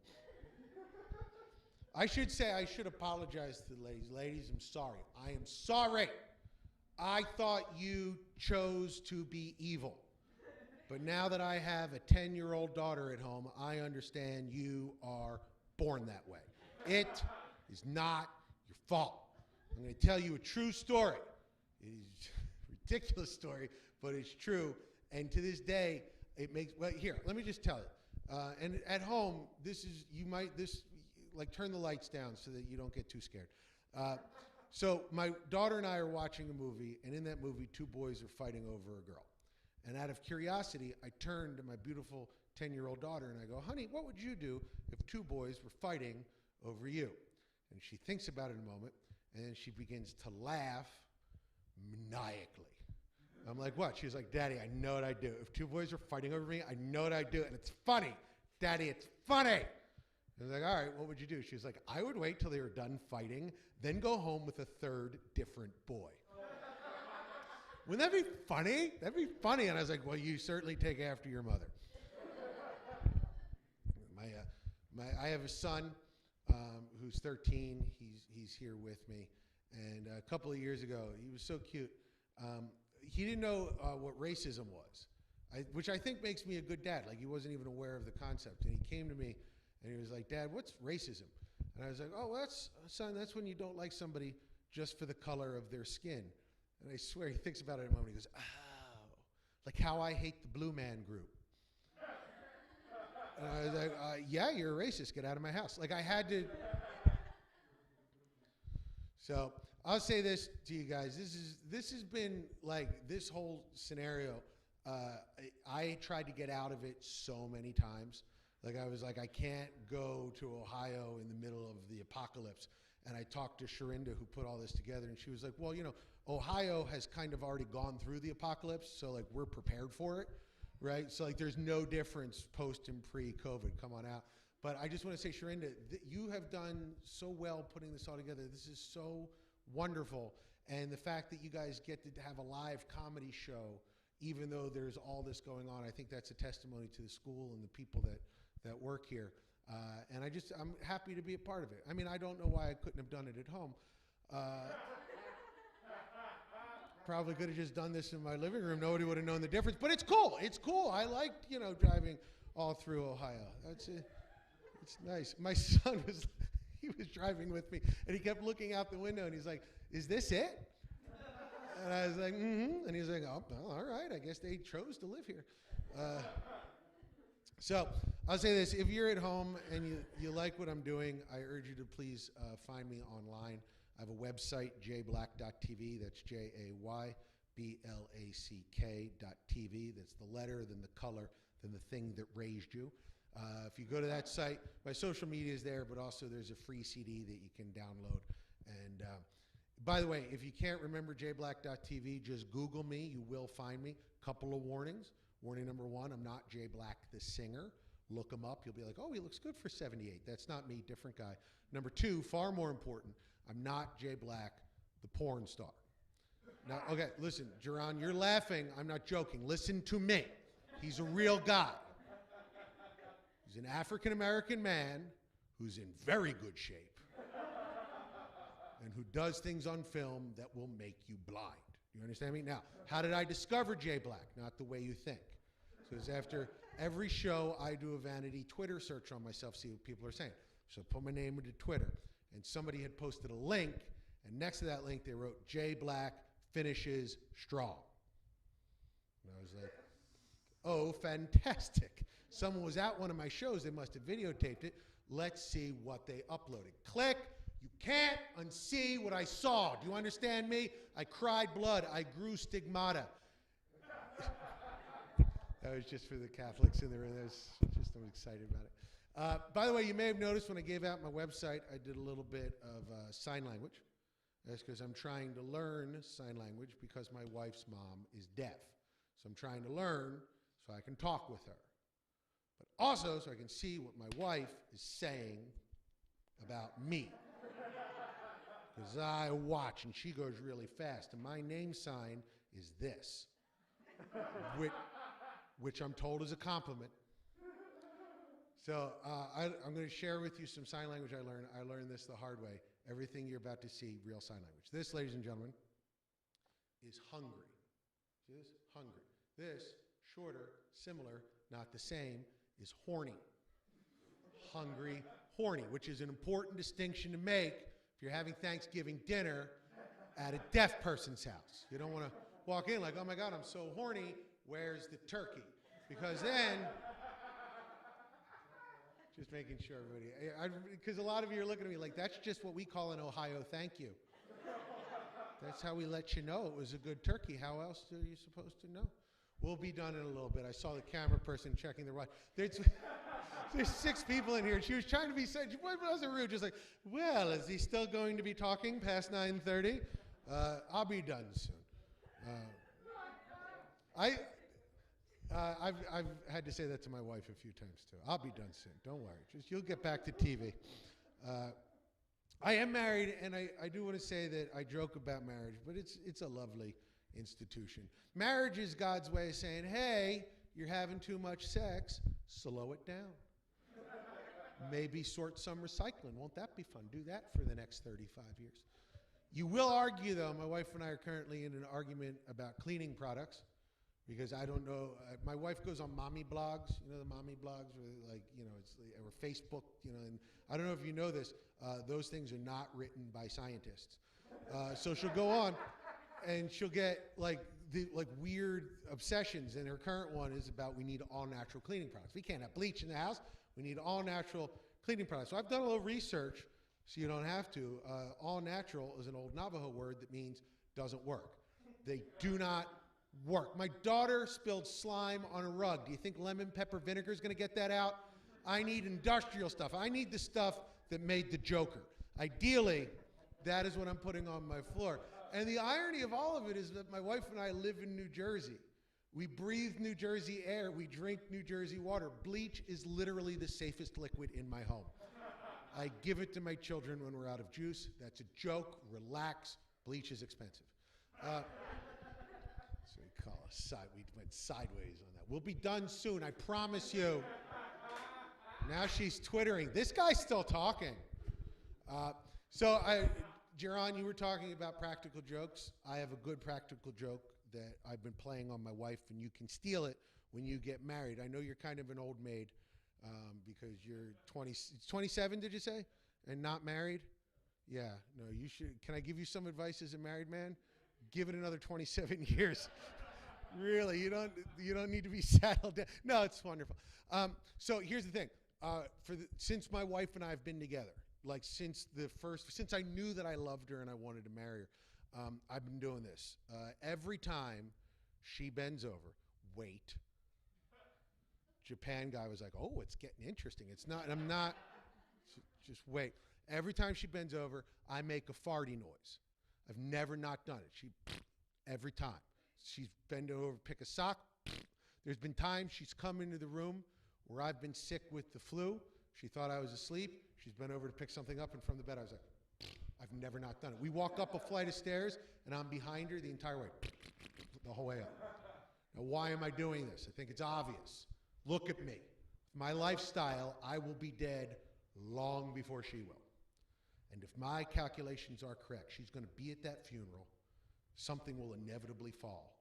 She will bend over to pick it up, and she will stand up weeping. And all of her friends are going to be like, are you all right? What's going on? And she'll be like, nobody made a farty noise. And her friends are going to be like, oh my God, she's losing it. And I'll be up in heaven going, that's right, I won. Look, I did it. Playing the long game. Okay, so here's the thing. We should be done shortly, right, Sharinda? Just making sure, another 5-10 minutes. I'm gonna say this before I go. You have been a lovely audience, and I hope to the people at home I haven't offended you. And I'm not as worried about it because you're on the internet right now, and if this is the most offensive thing you've found on the internet tonight, you're doing it wrong. like I don't want you to click on this and like, oh my God, a PG-13 stand-up show in a basement? What has the internet become? You can find worse than this. Try it right now. Pause this and then just put in whatever body part you like. But here's the thing. I do upset people all the time. I don't mean to. I'll tell you just a couple of quick stories. And this is more for the comedians in the room. This is a true story. So when you're a comic, you guys get interviewed a lot, right? And you always get the same question every time, which is, who's your favorite comedian?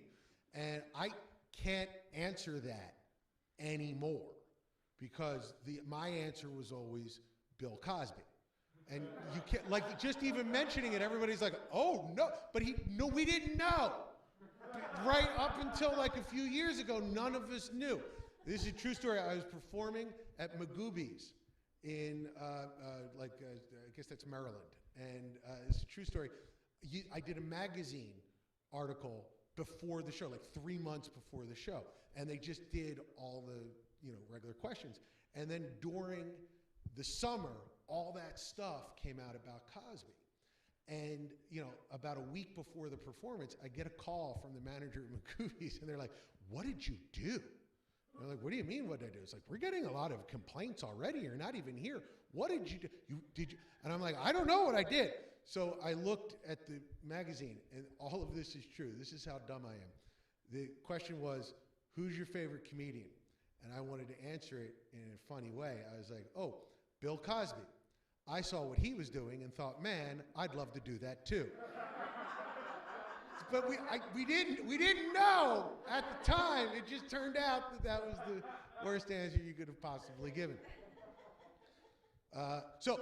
Here's the thing too. Here's another true story. This is a true story of how I was asked to leave the nursery the day my first child, my son, was born. And here's what happened. Okay, my son came out of my wife's area, which again, don't watch.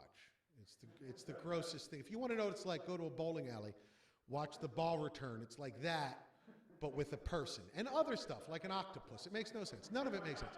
So the baby comes out, they take him, they clean him up, they bring him to the nursery. Now I go back with just the nurse. My wife doesn't come because she's tired or whatever. Princess needed a nap. And I gave her one. She had work the next day, not a monster. By the way, still joking. I see there's the girl there. I don't like him at all, not even a little bit. By the way, if you don't like something, and I just say this, please contact me immediately. Do not immediately cancel me, because I'm just trying to make people laugh, and then I'm so nervous because college kids, like normal crowds, when they don't like something, they're like, I'm leaving. College kids are like, I'm leaving, and I'm going to start a social media campaign to destroy him. You know what I mean? Like, don't do that. Just find me. But okay, so it's just, so I go back. It's just me, the nurse, and my baby. and this is what my baby was doing, and this is what got me in trouble because I tried to be funny. My baby was doing this. So I go to the nurse, like, well, that's interesting. What's he doing?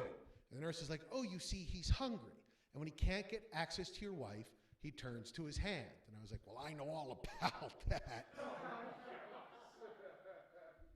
Glad you find it funny. She did not. Now, normally at one of these shows, this is where I would do a fake good night and I would leave. And then I would come back and answer questions. So what I would like to do now is just end this show with the question that I get every time I perform, so I can just sort of tell this story. And this is my goodbye at a regular show, which is the question I always get is, how did you go from being, a teacher? Because I taught. Did I talk about that? No, I was a high school teacher, and it was great. I taught high school English, and I had to get out of it because you get into this mode, like when you're a teacher, where you think you're a teacher all the time. And I knew it was bad for me. I was at a bar one night, sat down, biker came in, sat down next to me. He used the F word, right? So teacher mode kicked on. I turned around and said, excuse me, is that how we talk? And he beat me unconscious. I was a young teacher too. I got out of college, I was 21 teaching high school. And this is a mistake because those kids think you're an adult just because you're a teacher. But anybody in here or at home who's been 21, when you're 21, you don't know anything about anything, right? So those kids would come to me with serious questions, and I would never know what to say. They'd be like, Mr. Black, my best friend's on drugs. What should I do? I'd be like, hey, kid, I don't know how to iron pants. I do not think I'm the person to talk to here. Mr. Black, my parents are divorcing. What should I do? Last night, I got drunk and took a poop in my microwave, which it's just a joke, but it's a lot of fun. Okay, so I taught. So the question that I always get at the end of the show is, how did you go from being a teacher to a comedian? And it does not take long, okay? It's a story for you. Doesn't take long. Camera right is just this whole time has just been mad. So it's a short story. It starts with the dinosaur, which is the dinosaur. Everybody has a dinosaur that they can play with. Some are big, some are small. Girls, you have dinosaurs too, a little smaller, just as fun. If I may, and I know we're on the internet right now, and it's a PG-13 show, I would like to take out my dinosaur and show you all. Is that okay? Can we do that? Okay. I like how Sharinda was like, sure. Jaron was like, oh my God. And everybody else was like, if we stay quiet, he'll leave, right? Like if we just stare at him uncomfortably, this will end. Let me show you my dinosaur. Here we go. Can we zoom in?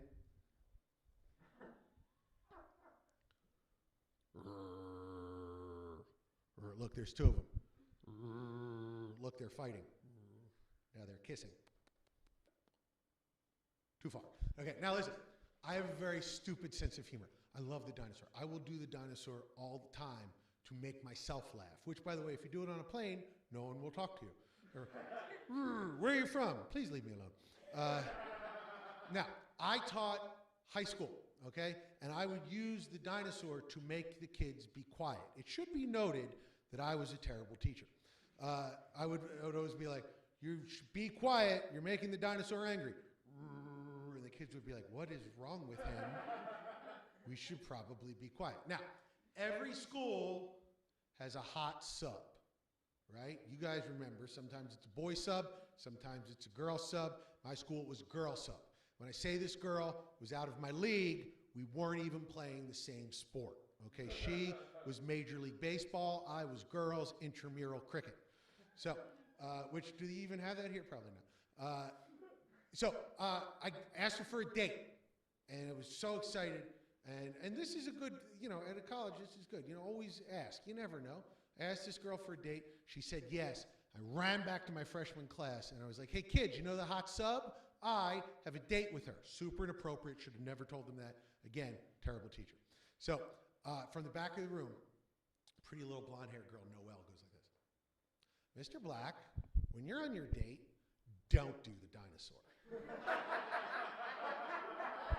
And I was like, why? And she was like, because everyone thinks the dinosaur is stupid. And I look around the room, and I swear to you, every person is doing. Good advice.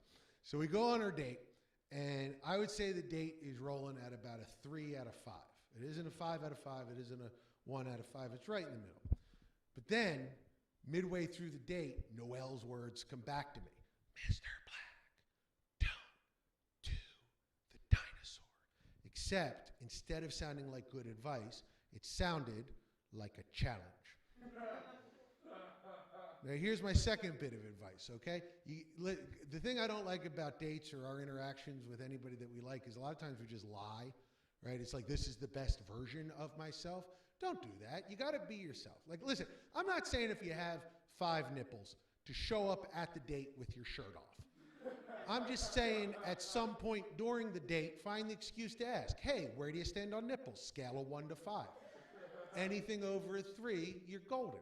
So I wanted to show this person who I was. So I say to this very beautiful woman, hey, I have an idea. Would you like to see my dinosaur? And every word I'm about to tell you is 100% true. She said, listen to me, I don't know what that is, but no. And I go, oh, it's a lot of fun. You can take it out whenever you're bored, and it's just, you know, can I do? Now, here's the thing about the dinosaur. Even if you think the dinosaur is stupid, which judging from your looks, all of you do, you have to give me a courtesy laugh. You have to give me the, right? Because I can't just back it up quietly and put it in my pocket. I'll look foolish. So I'm doing the dinosaur for this woman, and none of this is exaggeration. For 30 of the longest seconds of my life, she stared at me in judgmental silence. And I'm getting increasingly more desperate to get the laugh. I'm like, "Rrr, rrr." I put my finger into mashed potatoes. I was like, look, the dinosaur is hungry. Nom, nom, nom, nom, nom, nom. At the end of those 30 seconds, she said, I'm just going to tell you now, there's not going to be a second date. Now, third bit of advice, which is if things are bad. I dealt with a lot of depression all through college and my whole life really, and I know a lot of you probably do too. If things are dark, and nothing can get darker than backing up a dinosaur and putting it into your pocket while the woman that you find most beautiful in the world is staring at you with hatred. The urge is to stop, but don't, right? It's just like keep crawling through the crap, and eventually you come up into the rain like Shawshank. And any normal human probably would have just said, thank you, good night, let's end the date. I was like, all right, let's keep going. So it got awkward, but we continued, and it was back and forth, and it got a little bit better as time went on. And finally, I drop her off at the house, and she says, I guess, since you bought me dinner, I at least owe you a good night kiss. And I was not going to deny that logic. And this is where having prison lips come in handy, because my lips bought me a second date, and now she's at home with my kids. Okay, not my wife, just some girl I knocked up. Let's be clear. I've never talked to that woman again. No, it's my wife. And to this day, she hates the dinosaur. It's her least favorite thing that I do. And my son, who's here, Keen, come on up. Don't trip on the wires there. This is my son, Keen. He's 13. I made him. I just want everybody to see him. I'm so proud because he's so much better looking than me when I find the real father. Okay, you can go now. I just want him to look at you. Watch the thing there. So when he was a little boy, he has something called apraxia. It makes it hard for him to speak. So he couldn't say dinosaur, but he loved it. It was his favorite thing. And he couldn't make the dinosaur. He would just go like this. And he just like this. He would sit on my wife and just hit her in the face. Like, look, mommy, dinosaur. Look, mommy, dinosaur. And she would just be miserable. And I'd be like, that's right, I won. I made another run of me. But okay, so here's the question. How did I go, how does that relate to me becoming a stand-up comic? Well, I'm dating this girl, and she's the most beautiful woman that I've ever seen. And beautiful people, I don't know if you know this, I didn't know because I wasn't beautiful, they have beautiful friends, right? The beautiful people all hang out with each other, which means she had beautiful guy friends. And all of her guy friends were like intimidating. They all were tall, and they had abs, and not just regular abs, like stomach abs and like back abs and eye abs, teeth abs. They had like abs everywhere. And they all had intimidating nicknames like, hi, I'm John, but everybody calls me Fire Hose. And like, How did you get that name? I'll show you. That's all right. So I wanted to do something to impress her. And a week after we started dating, I, did my first stand-up bit because I didn't think I had anything else to really show. And 10 years later, 15 years later now, she's my wife and this is my job. And I just want to end with that, which is this idea that don't wait to do the stuff that you want to do, because life moves a lot faster than you think. If you want to know what life after college is, like you graduate, you blink once, you take a poop, you blink 2 more times, you die. That's it. That's the entirety of your life. And middle age comes at you like you're blacking out at a party. Like everything's going great, and then like middle age starts creeping on the sides, and the next thing you know, you're in a puddle of your own vomit. Like, if you're doing it right. So just do it now. Like if there's something you've wanted to do, don't wait, because you might not meet the girl or the guy that inspires you to go out and fulfill your dreams. Whatever that thing is that you want to do it, whatever it is. Unless that thing is like stab a hitchhiker to death. Don't do that. Don't be like, oh, Jay's right, I should have been doing this all along. I finally am sexually fulfilled. Like, don't do that, but otherwise find your dream. And thank you so much for having me here at Findlay College. You guys are great. And Sharinda, thank you. You did a wonderful job. Thank you guys. Good night.